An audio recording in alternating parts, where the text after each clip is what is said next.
如何修行動功靜功你要識。動功太極、易筋經、洗水功、瑜伽、五禽導引、少林氣功等等。靜功內丹功，先練小周天、大周天，練到就自然會開㗎啦。自然呼吸法，舌頂上顎，氣聚丹田好重要。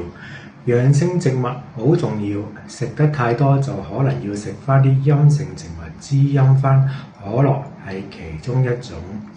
性命相修，性格要修好，氣功要練好。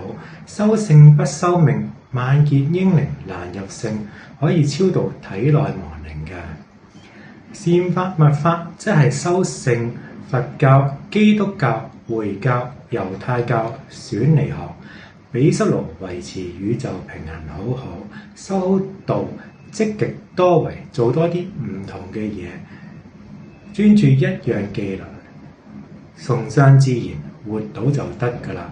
以前係一種文明嚟㗎，學邏輯係咁多。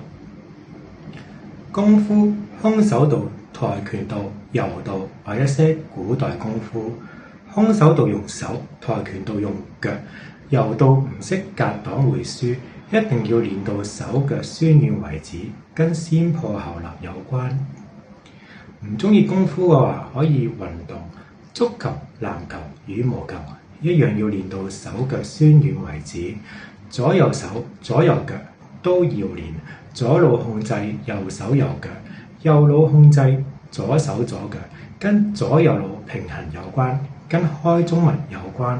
可以活絡訓練身體，又或者健身行山，但係練唔到左右腦㗎。另外開第三眼你要識，嗡音好重要。